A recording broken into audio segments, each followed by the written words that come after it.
칼로 찌름같이 함부로 말하는 자가 있거니와 지혜로운 자의 혀는 양약과 같으니라. 아멘. 우리 옆에 분들 보면서 앞뒤로 우리 사랑합니다 같이 우리 악수하면서 인사하겠습니다. 시작. 사랑합니다. 네, 사랑합니다. 사람이 처음 만나면 가장 먼저 대부분 자기소개를 하고 자기 이야기를 시작합니다.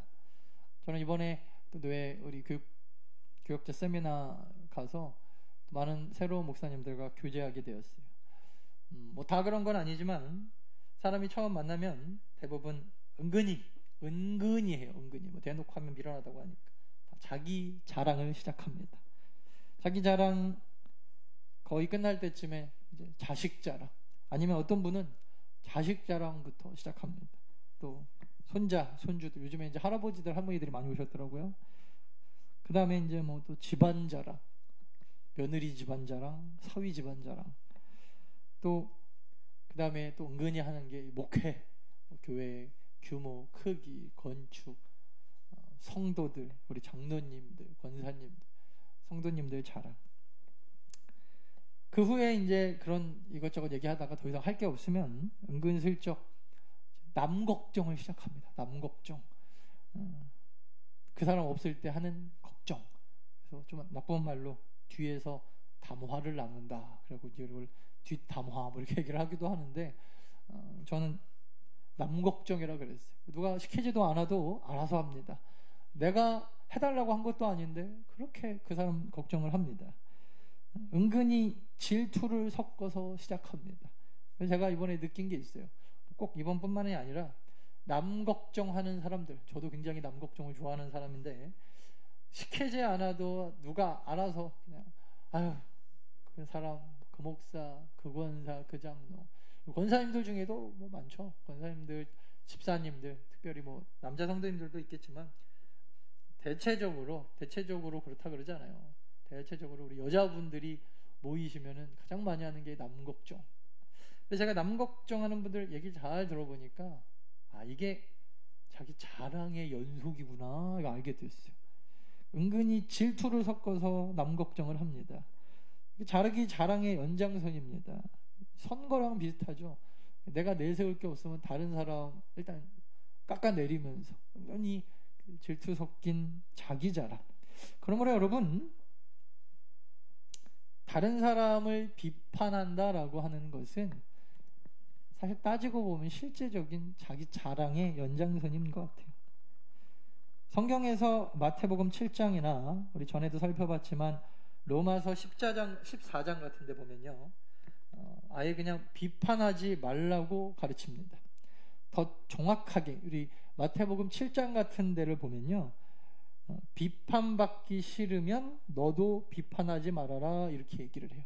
그러니까 이거는 비판에 관한 얘기일 수도 있겠지만 조금 더 정확하게 말하면 비판받기 싫으면 비판하지 말아라. 네가 행한 대로 받을 것이다. 이걸 황금률이라 그럽니다. 네가 뿌린 대로 거둘 것이다. 그래서 왜 비판하지 말라고 가르치냐면 너도 비판받기 싫어하니까. 또 비판은 사실은 자기 자랑과 교만의 연속성상에 있기 때문입니다. 그런데 여러분, 사람마다 생각이 다 다르기 때문에 무조건적으로 그냥 비판하지 마라, 남 얘기하지 마라, 하지 마라. 그래서 그냥 싸잡아갖고 여러분 귀도 막고 말도 막고 입도 막고 이런 걸 뭐라 그러죠? 이런 걸 공산당이다. 그래요. 공산당은요, 여러분, 절대 체제나 김정은이나 우리는 뭐 이번에 막 대통령 욕하다가 뭐 끌려가서 또 검사받고 막 이러죠. 큰일 납니다. 공산당은 이러면. 그래서 사실은 그냥 사람마다 생각이 다른데 다른 생각, 내 생각들을 완전히 그냥 입을 다 털어막고 아예 못하게 하는 것은 무조건 여러분 옳은 건 아닌 것 같아요. 성경적으로도. 공산당들이나 하는 짓들이 이거는. 누구나 자기의 의사가 옳다고 자기가 믿는 바를 말할 수 있는 권리가 있습니다. 비판이 없다면 다 자기가 잘난 줄 알 겁니다. 그래서 뒤에서 누가 시키지 않아도 남 걱정을 하는 것입니다. 내가 옳다고 생각하고 나만 맞다고 생각하기 때문입니다. 그래서 여러분, 무조건 비판을 하지 말라라고 하는 것보다는 비판이 없다면 다 나만 옳다고 생각하고 내가 잘못된 것이 없다고 생각하고 고치기도 힘들어요. 그죠? 그래서 내가 잘못됐는 줄을 알아야 고치기라도 할 텐데 그냥 무조건 이거를 다 막아버리면은 결국 뭐가 되냐면 독재가 됩니다. 독재. 그래서 독재는요, 나중에 자기가 정말 옳은 줄로 알아요. 그래서 여러분, 탱크를 밀고 들어가고 거기다가 폭탄을 투하하고 헬기로 사람을 쏴 죽이고도 그래도 체제의 안정을 위해서 이렇게 얘기할 수 있어요. 본인이 옳다고 믿기 때문입니다. 이거를 누군가가 역사에서라도 심판을 해주고 아니야, 아무리 그렇더라도 사람을 네가 거기 있어봤냐? 그렇게 무자비로 탱커 몰고 들어가고 죽이는 것은 그거는 올바로 체제를 안정시키는 게 아니야. 얘기를 해줘야 돼요. 그죠? 이런 얘기를 안 해주면 본인들이 계속 옳은 줄 알아요. 그래서 여러분, 역사는 반드시 과거의 역사를 청산하고 심판해야 됩니다. 그러므로 무조건 여러분, 비판 자체가 내가 비판받기 싫으니까 그냥 안 한다라고 말하는 것은 성경을 잘못 오역한 것이고 오해한 것입니다. 잘못은 잘못이라고 말할 수 있어야 됩니다.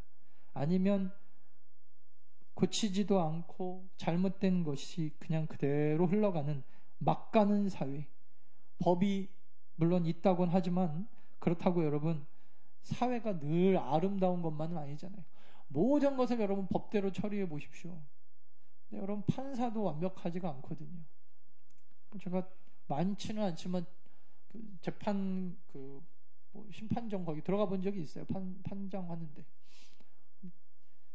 듣지도 않아요. 판사들이요, 뭔 얘기를 하면 제가 그래서 우리나라 판사들은 누구 사람 얘기 들어주는 사람들이 아니구나. 제가 이걸 정확하게 알았어요. 말 들어주는 건 변호사들이나 좀 들어줄까? 내가 돈 주면 그때 돈 줘야 들어주죠. 판사는 뭔 얘기해도 듣지 않아요. 여러분 한번 가보세요. 뭐 억울합니다. 뭐 얘기해봐야 백날 얘기해봐야 안 들어요. 뭐라 그러죠? 법적으로 계속 그 얘기만 해요. 알겠는데 속 터지는 건 당신 얘기고 법적으로. 그래서 제가 그때 알았어요. 이게 법이 많아지면 많아질수록 억울한 사람도 많아지겠구나. 법은요, 여러분, 모든 것을 다 해결해 줄 수 있는 만능이 아니에요. 그냥 좀 덜 억울하게 할 뿐이죠. 그래서 법이 있다고 여러분 세상이 아름다워지는 건 아닌 것 같고, 사실 비판이 없다면 또 누군가 입을 막는다고 해가지고 다 잘 되는 건 아닌 것 같고, 때로는 이것은 잘못입니다 라고 말할 수 있는 것도 필요합니다. 그러므로 여러분, 성경이 말하고 있는 이 비판하지 말라의 비판은 저지, 그러니까 뭐예요? 심판 내지는 누군가를 내 나름대로 옳고 그름을 내가 하나님의 입장에 대해서 심판하고 판단한다라고 이야기한다기보다는 뭐랄까요, 좀 크리티사이즈 같은 약간 그 비평 그리고 어떤 평가, 평론 정도로 해석하는 것이 옳을 거예요. 그래서 비판하지 말라의 이 비판은 저지, 심판하지 말라라고 하는 것이고, 그 이외에 여러분, 우리는 때로 서로 건면해주고 잘못을 잘못이라고 지적해 줄 수 있는 그런 비평의 문화는 또 있어야 된다는 것입니다. 심판은 판사가 법 앞에서 하는 것 이외에 인간이 인간을 향해서 하는 것은 잘못된 겁니다. 누가 누구를 심판하고 판단합니까? 오직 하나님 외에 이거는 하나님만 하실 수 있는 영역이 됩니다. 여러분, 예를 들어서 우리 자녀들이 잘못된 길로 가고 있다, 우리 교인들이 올바르지 못한 길로 가고 있다, 목사는요 때로는 인기가 떨어지고 욕먹고 아니다 싶어도 말해야 돼요. 그래서 때로는 우리 성도님들이 가끔 저를 되게 막 싫어하시고 미워하시는 경우도 있고, 마음에 안 드는 얘기 한다고. 제가 오늘도 그 얘기했는데, 김판중 목사가 성경 이외의 얘기를 하면 와서 지적하십시오. 근데 성경 얘기를 하는데 내 마음에 자꾸 뭔가 걸림이 있다, 그럼 여러분들 잘못이죠. 그래서 제가 왜 사람들이 올바른 얘기를 하고 맞는 얘기를 하는데 어떤 사람은 아멘하고 어떤 사람은 왜 이렇게 부담이 되어질까? 다 그런 건 아니지만 대부분 여기 보세요.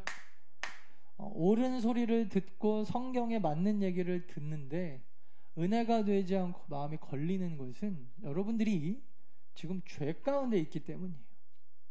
예를 들어서 어떤 사람이 누군가를 이렇게 딱 때렸어요. 그것 때문에 굉장히 마음이 심란합니다. 이렇게 얘기하면 마음이 안 하다 하니까 부모님들이 자식을 심하게 때렸다고 칩시다. 그리고 그날따라 기분이 상당히 안 좋아하고 딱 교회 와서 앉았는데 목사님이 아마 자기 부인한테 들었나 봐요. 그래가지고 교육을 성의고 한다면서 사람을 그렇게 때리면 되겠습니까? 때리는 건 안 됩니다. 근데 사실은 목사가 모르고 하는 소리일 수도 있는데 앉아갖고 듣기가 싫죠. 뭐야? 내가 오늘 아침에 아이를 때리고 온 걸 들었나? 내 부인이 가서 얘기했나? 짜증나네. 사람이 대부분 자기가 지은 죄를 내 안에 해결되지 않는 문제를 성경의 관점으로 이야기를 하면요 마음에 거침이 일어나요. 그죠? 당연한 거예요. 그래서 하나님께서 우리 안에 마음에 부담감을 주신 것은요 대부분 보면은 대부분 들으라고 주신 거예요. 들으라. 그래서 하나님의 말씀을 제대로 듣는 사람은 은혜로도 받아들이지만 도전으로도 받아들여요. 이것을 가지고 안 좋게 반응하는 것은 짜증나, 저 잔소리 이렇게 반응할 수도 있겠고, 똑같은 얘기를 해도 부모님이 지적을 하면, 잘못을 이야기하면 맞아요, 제가 그렇게 살지 못해서 그렇습니다, 이렇게 반응할 수도 있다라는 것입니다. 그러면 여러분, 잘못을 지적하는 것이 잘못됐다라기보다는 듣는 사람의 마음가짐이 문제일 경우가 많아요. 그래서 이거를 성경에서 뭐라고 표현했느냐, 똑같은 씨를 뿌리는데 어느 땅에 떨어지느냐에 따라서 하나님의 말씀은 동일한데, 하나님의 말씀은 장로들에게나 권사들에게나 집사들에게나 때로는 목사가 목사에게 설교할 때도 똑같은데, 어떤 사람은 듣고 그것을 아멘으로 받아 어떤 사람은 왜 저런 설교하냐고 한다는 거예요. 하나님의 말씀이 잘못된 게 아니잖아요. 뭐가 잘못된 거예요? 받아들이는 마음밭이 문제라는 것입니다. 그래서 받아들이는 마음밭이 딱딱하거나 가시밭 같거나 길과 같거나 그러면은 받아들이는 사람이 이걸 뿌리를 못 내리게 돼 있어요. 근데 옥토와 같은 것은 똑같은 하나님의 말씀이 뿌려질 때 그 안에서 30배, 60배, 100배의 열매가 맺어지더라는 것입니다. 그러므로 여러분, 성경이 금지하는 비판은 단순하게 심판, 나는 죄가 없는데 너는 왜 죄를 지었냐, 그래서 그 사람이 죄를 지적하고 죄를 들춰내고 죄의 이야기를 하는 심판이 아닌, 성경에서 그래도 이해하고 성경에서 반드시 또 해야 되는 비판은 비판이라기보다는 크리티사이즈, 비평에 가깝다라는 거예요. 그런데 여러분, 성경에서 절대 하지 말라고 한, 저 이걸 준비를 안 했군요. 여러분, 주보를 보십시오. 주보. 성경에서 여러분 하지 말라고 한 비판의 내용이 있어요. 비판. 그건 뭐냐면요, 비판 자체가 목적인 비판, 이런 건 여러분 하셔는 안 됩니다. 그냥 단순하게 비판하는 거 좋아하는 사람이 있어요. 교회가 썩었다는 둥, 맨날 무슨 소리만 한다는 둥, 건물만 짓는다는 둥. 그것이 여러분 설사 옳더라도 평생 그렇게 비평하기 좋아하는 분들은요, 제가 보니까 신앙의 성장이 없어요. 신앙 성장은 무엇입니까? 신앙 성장은 감사고, 신앙의 성장은 하나님 앞에 온전히 우리가 다 드릴 수 있는 기쁨이고 이런 건데, 맨날 자기 입술로 다 까먹는 것입니다. 왜 그러냐고, 이해가 안 간다 그러고.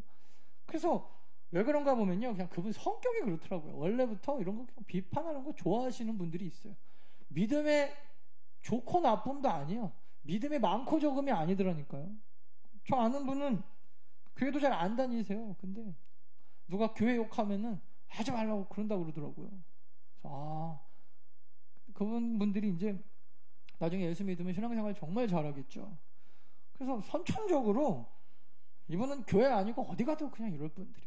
이것이 만약에 우리 가운데 그냥 좋은 거다 그러면 성경에서 왜 막았겠습니까? 근데 비판은요, 따라합시다. 비판은 감사를 막는다. 그러니까 하나님이 기뻐하시는 게 감사인데 비판의 내용이 늘어나면 감사가 적어지는 거예요. 그러므로 여러분, 비판 자체가 목적인 비판은 성경에서 하지 말라라고 가르칩니다. 그래서 여러분, 무조건 비판한다고 뭔가 막 아름다운 일들이 일어나는 게 아니에요.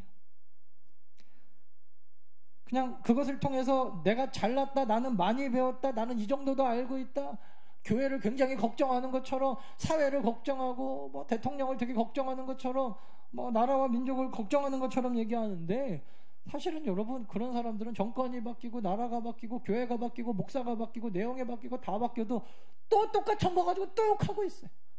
내가 그때 이게 사람이 그냥 비판하는 걸 좋아하는 거지 정말 제대로 된 모습이 아니다라고 알겠더라니까요. 여러분, 우리 더 나은 교회 성도들은 비판 너무 많이 하지 마십시오. 하나님은요, 비판하는 성도 좋아하지 않아요. 두 번째는요, 여러분, 어쨌든 두 번째는 대안 없는 비판이에요. 대안 없는 비판. 저는 농어촌 선교를 한 10년 가까이 했는데, 농어촌 선교는 특별한 어떤 그 임원들이 없어요. 그냥 열심히 하시는 분들이 그해 준비위원이 됩니다. 실행위원이 돼요. 물론 대부분의 실행위원이 똑같지만, 실행위원이 매일 그 우리 선교를 끝나면은 실행위원회 회의를 했어요. 회의를 하고 돌아가면서 강평을 합니다. 오늘 뭐가 어땠고, 뭐가 준비 상태가 어땠고, 이걸 통하여서요, 여러분, 나날이 정말 조금씩 계속 발전해요. 뭐 예를 들어서 우리가 점심을 항상 만들어 먹었던 게 그 뭐죠, 이거? 주먹밥 같은 건데, 주먹밥 만들기 쉽지 않거든요. 근데 제가 이 주먹밥에 저 나름대로 한 성장 과정을 봤어요. 제가 처음에 갔을 때 주먹밥이 아니라 김밥을 하더라고요. 근데 김밥이 손이 많이 가니까 주먹밥을 바꾸자, 애들이 더 좋아하고. 처음엔 주먹밥이 진짜 엉성했어요. 실행위원 딱 끝나고 나서 뭘 더 준비하자, 어떻게 준비하자, 뭐 가기 전에는 어떻게 하자, 이런 내용들이 쫙 나와요. 근데 그 안에서도 다 말 되게 좋아하시는 분들이 있어요. 뭐 다 틀린 건 아니지만, 근데 계속해서 오늘 뭐가 누가 어땠고 이러면 안 되는데 그렇게 하고 줄도 안 맞고 계속 그런 얘기만 하는 분들이 있어요. 한 번은 우리 그 전도사님이었는데, 대표 전도사님이 되게 재미있으신 분이에요. 아니, 대놓고 그러더라고요. 앞으로 이제 비판 받아들이지 않겠습니다. 비판 말고 대안을 갖고 오십시오, 대안. 그래서 그때부터 생긴 룰이 뭐냐면, 교회가 아니라 선교회에서 필요한 것들을 얘기할 때는 얘기한 그 사람이 하는 거예요. 그 사람. 그러니까 사람들이 뭐 말을 못해요. 우리는 뭐도 없습니다, 뭐 돈도 없습니다. 돈 얘기하면 그 사람 헌금해야 돼요. 막 쫓아다니면서 계속 막 얘기합니다. 이분들은 물론 믿음에 이제 어느 정도 성장이 있고 성숙이 있는 분이니까 기분 나쁘지 않게, 우리는 왜 뭐가 없습니까? 그 사람 그거 갖고 와야 돼요. 왜 우리는 누가 이거 안 합니까? 그 사람이 그거 해야 돼요. 그러니까 이제 그 다음부터 말을 못해요. 누군가 뭔가 이게 있었으면 좋겠다고 얘기하면 그 사람이 알아서 자기가 하든지 다른 사람 섭외하든지 책임을 져야 돼요. 그러니까 그때부터 여러분, 말을 조심하더라고요. 그냥 쓸데없는 얘기 잘 안 해요. 딱. 그리고 정말 필요하면요, 분위기가 바뀌더라니까요. 이렇게 바뀌어요. 제가 가지고 오겠습니다. 제가 하겠습니다. 네. 이거 이번에 선교하는데 이런 것들이 필요한데 저희가 하겠습니다. 그래서 그런 게 너무 좋더라고요. 나중에 보면은 달란트별로 이제 이 전도사님이 자리를 탁탁탁 이렇게 마련해 주는데, 특별하게 그 어떤 부담이 없어요. 자기가 잘하는 거, 내가 하고 싶은 거, 내가 할 수 있는 곳에서 이야기하고. 제가 그 목회하면서 보니까 우리 더 나은 교회의 가장 큰 장점 중에 하나가 그거예요. 그 달란트 있으신 분들이 저희 교회는 이렇게 막 특별하게 뭐 왜 그럽니까 이런 분들 모르겠어요. 저 나름대로 많이 못 봤어요.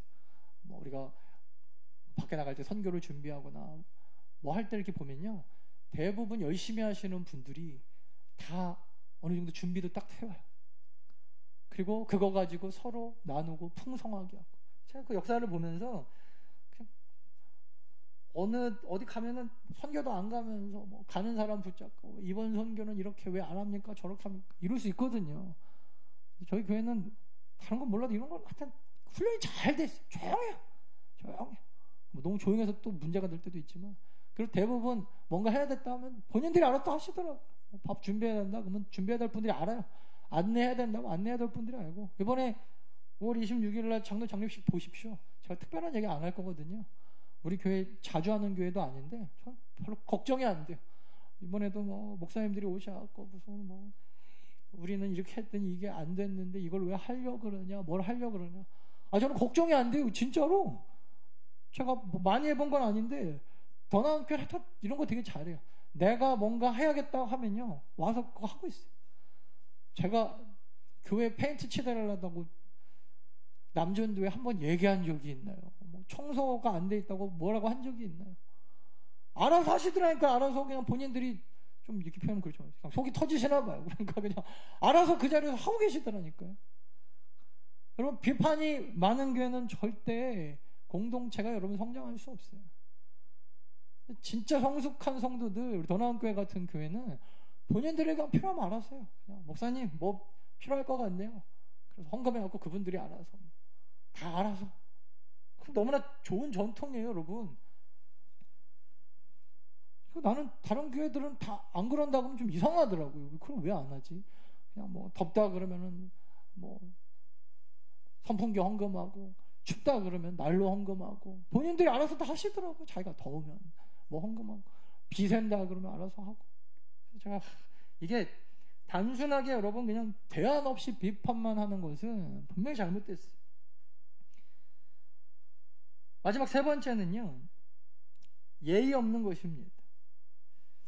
여러분 1번, 2번을 보면은 그냥 목적이 비판인 사람들, 대안 없이 비판만 하는 사람들을 성경에서 뭐라 그러냐면 어린아이와 같다 이렇게 얘기합니다. 젖먹이와 같은, 사도 바울의 표현이거든요.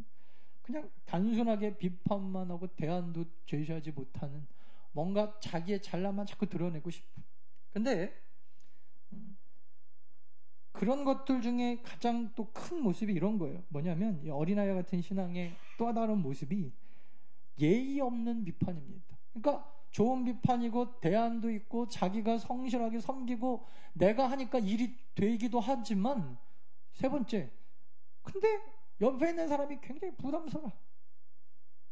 그리고 예의 없이 들리더라는 거예요. 이거는 우리가 아이들을 교육해보면 아는데, 청소년이나 우리 청년들, 아이들이 어른들의 비판을 잘 받아들이지 못하는 경우가 많아요. 아주 아기 때는 혼내기라도 하면 되는데 청소년기나 사춘기, 그리고 대학생 정도 되면 소위 어른들 표현으로 머리가 컸다고 합니다. 왜 그러는가? 그것은 어쩌면 이게 우리가 잘못된 말을 전하거나 옳은 말을 했는데도 내용이 잘못됐다기보다는 어떤 때 자세의 문제일 수가 있어요. 부모의 강압적인 어떤 태도, 너는 내 자식이니까 말을 안 들으면 안 돼 라든지, 나는 너보다 밥을 많이 먹었어 뭐 이러든지, 뭐 내가 너보다 오래 살았잖아. 여러분 요즘 아이들한테 그런 얘기 해보십시오. 웃어요. 뭐 밥 많이 먹은 게 자랑인가? 그런다니까요. 그리고 나이 많으면 뭐 일찍 죽기밖에 더해. 그런다니까요, 애들이. 그러니까 그런 걸로 그냥 무조건 누를 수만도 없어요. 또 요새는요, 반대가 더 많죠, 반대. 그러니까 어른들이 애들한테 뭔 말을 못해요. 왜냐면은 잘못 얘기하면 맞거든요. 요즘 어른들이 맞는다고 그러더라고요. 그러니까 자식들이 부모에게 뭔가 자기 의견을 강하게 비판하는 경우도 많이 있죠. 아니야, 엄마, 아빠, 이거는 아닌 것 같아. 근데 부모 입장에서 기분 나쁜 건 자녀들의 어떤 부모의 부모에게 자기의 입장을 대변하는 태도의 문제라니까요. 태도. 서로 마찬가지입니다. 그러니까 자식들이 소위 세상 말로 뭐 싸가지가 없다던가, 똑같은 표현도 저딴 식으로 한다던가, 뭐 그럴 때 기분이 상하는 거죠. 자기가, 부모님들도 알아요. 이거는 내가 좀 더 생각해 봐야겠구나. 부모도 마찬가지고 자녀도 마찬가지고 서로에게 예의와 비판하는 태도가 중요한데, 결국에는 이 태도 때문에 서로 앙금이 생기고, 그러니까 틀린 말에서, 그래서 가끔 굉장히 어린아이 같은, 우리 지금은 우리가 뭐 유초등부가 많이 없지만 유초등부 애들 가르쳐 보면은 어른 입장에서 제일 이해 안 가는 게 그거예요. 막 조그마한 거 하나 가지고 자기네들끼리 아웅다웅해서 막 싸우죠. 그죠? 우리 아이들 이렇게 가르쳐 보면. 그래서 뭐 이거 그냥 양보하고 나중에 더 큰 거 받으면 뭐 이런 어른들의 마음에 몰라주고 애들은 그냥 치고받고 막 싸우고 막 그래요. 나중에 그래갖고 다 가져가고 난 다음에 놓고 가요? 갖고 가지도 않아요. 그럼 뭐야 저거 뭐 필요해서 싸운 것 같지도 않고.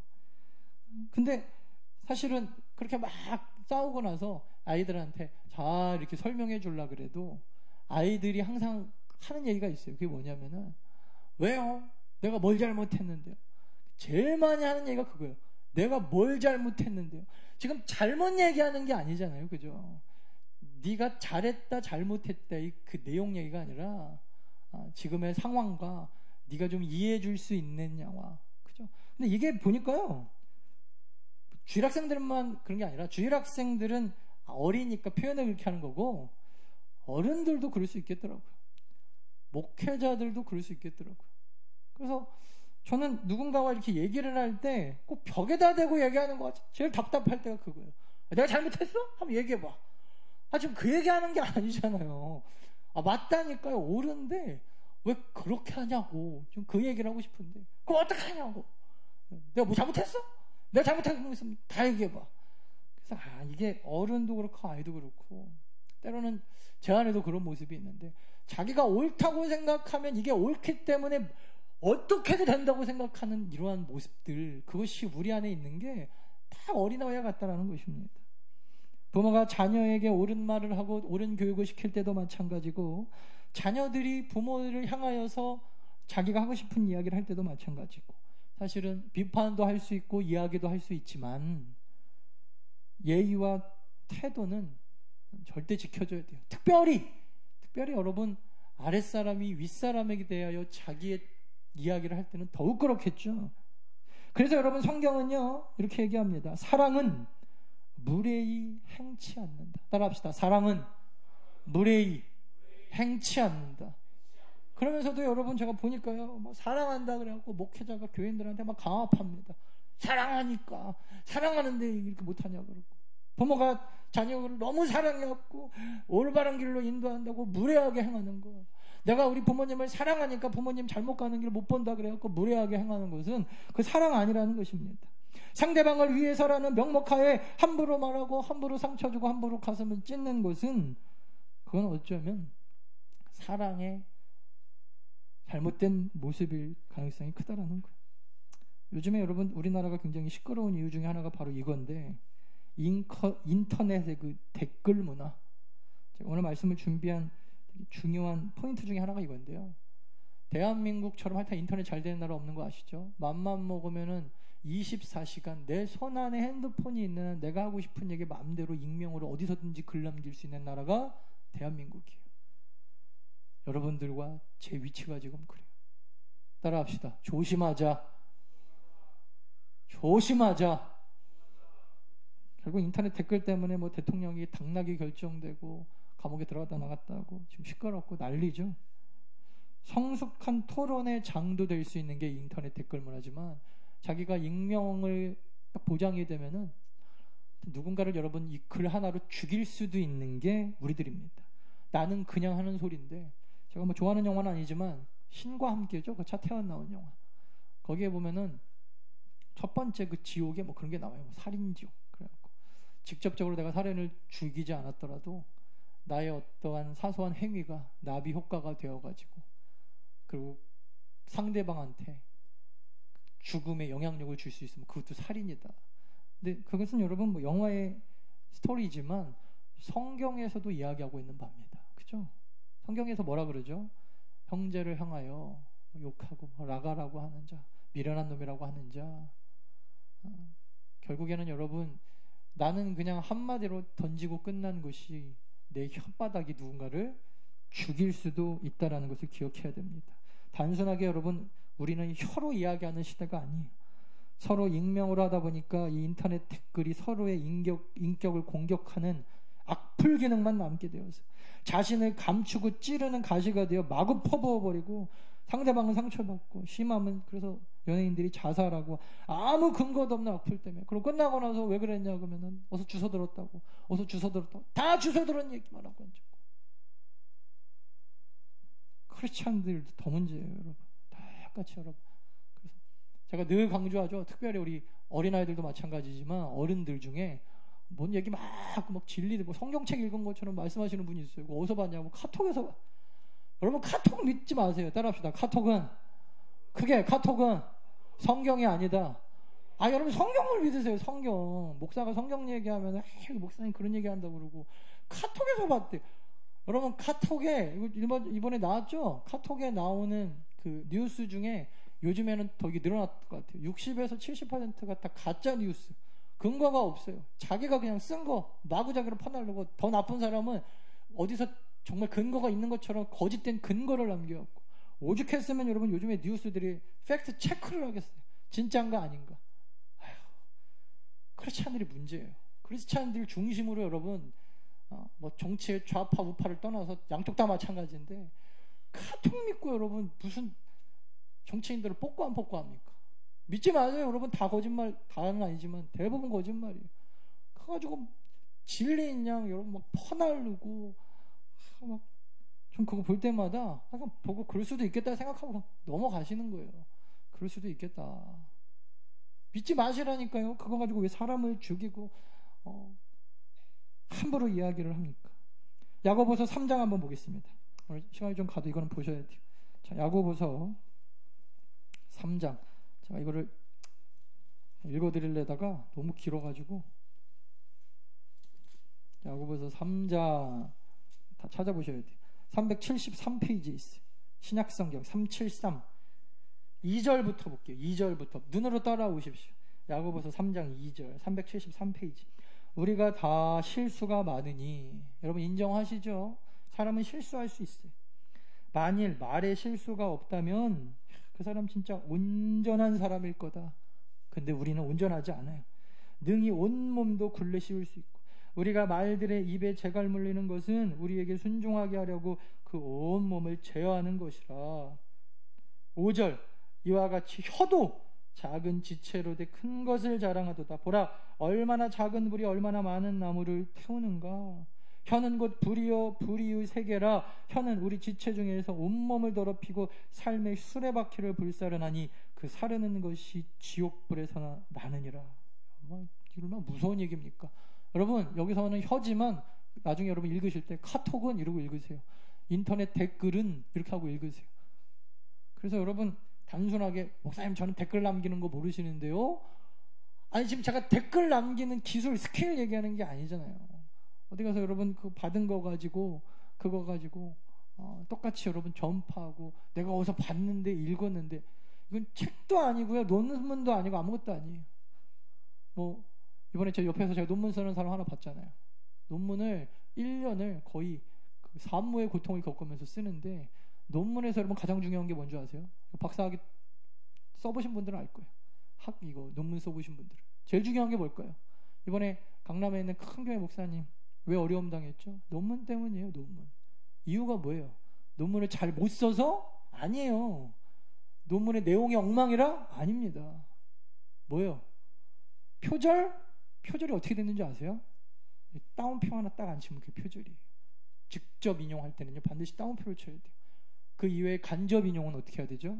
자기가 이 얘기를 어디서 듣고 내 학설의 근거가 어딘지 참고 문헌을 반드시 남겨야 돼요. 그래서 나중에 논문 심사 제대로 하면요 참고 문헌하고 실제로 이 사람이 쓴 각주단 거 있잖아요. 다 비교합니다. 그래갖고 실제적으로 없는 데 썼다거나. 그래서 사람들이 여러분 논문 잘 보는 사람들은 참고 문헌을 보죠. 그래서 참고 문헌의 논문이 신빙성이 있거나 제대로 된 논문을 갖고 참고하면은 이 논문도 좋은 논문이 되는 겁니다. 근데 사람들이 어느 책을 내가 얼만큼 읽고 이게 쓰는 게 귀찮으니까 갖다가 탁 짜집기로 그냥 붙여버리는 거. 이게 이제 문제가 되는 건데 여러분 항상 내가 무슨 말을 하고 내가 누군가에게 어떤 내용을 전할 때는 자기 생각이면 자기 생각이라고 분명히 하고 저는 이게 지금 습관이 되고 바꿔야 되는데 내 생각에는 맨날 제가 이런 얘기를 해가지고, 왜냐면 제가 목회를 하다 보니까 성경의 어디의 말씀, 내 생각, 내가 어디서 뭐 읽었는데 누구 목사님 설교에 저는 이게 습관이 돼 있어요. 그죠? 왜냐하면 제가 설교를 하려다 보니까 이게 잘못 전달되면은 큰일 나겠더라고요. 그래서 저는 이게 거의 습관처럼 돼 있는데 뭐 좋은 건 아닐 수 있지만, 근데 여러분 적어도 크리스찬이라면 따라합시다. 크리스찬은 입에 권능이 있다. 믿으십니까?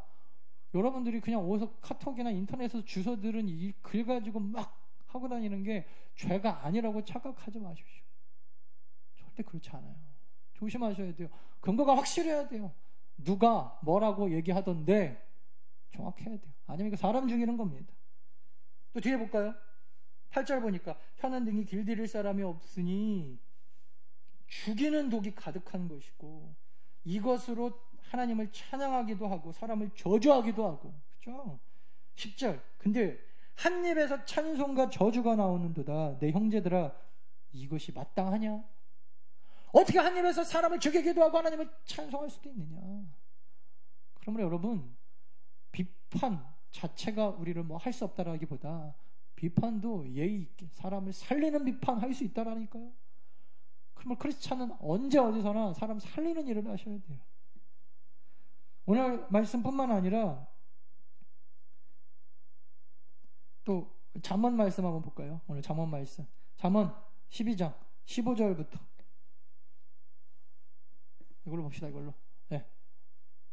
나중에 글씨 좀 크게 써주죠. 너무 작으니까. 아시죠? 한 칸 다 채울 수 있게. 12장 15절부터 보니까 미련한 자는 자기 행위를 바른 줄로 여긴대요. 그죠? 그래서 한마디로 얘기하면 내가 미련한 자인지 어떻게 알 수 있어요? 내 말이 옳다. 나는 확실하다. 어떻게 아냐니까. 카톡에서 봤다. 여러분 이거를 성경에서 뭐라 그런다는 거예요? 미련한다. 그래서 여러분 진짜 지혜로운 자는요, 누군가의 권고를 들을 줄 아는 게 지혜로운 자예요. 미련한 자는 당장 분노를 나타내거니와 슬기로운 자는 수욕을 참고 진리를 말하는 자는 의를 나타내도 거짓 증인은 속이는 말을 하고. 마지막, 칼로 찌름같이 함부로 말하는 자가 있거니와 지혜로운 자는요, 지혜로운 자의 혀는 양약처럼 사람을 살린다라는 것입니다. 여러분 말씀 마치려고 합니다. 때로는 우리가 무조건 교회 안에서 비판과 또 크리티사이즈, 즉 비평, 뭔가 내가 하고 싶은 그 어떤 내 이야기를 무조건 안 한다고 하는 것이 다 옳은 건 아니에요. 올바로 된 비판, 그 다음에 올바로 된 교육은 필요합니다. 그러므로 여러분 심판과 같은 비판과 교육은 구분하셔야 돼요. 교육은 누가 하는 것입니다. 누가 하는 것입니까? 목회자가 성도들을 향하여 하는 거예요.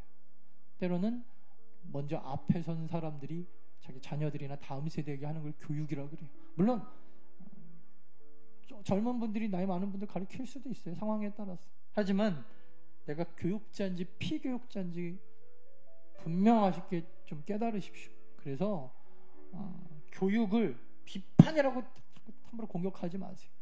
올바로 된 교육은 필요하기 때문입니다. 또한 비판은요, 예의가 필요하고 태도가 중요해요.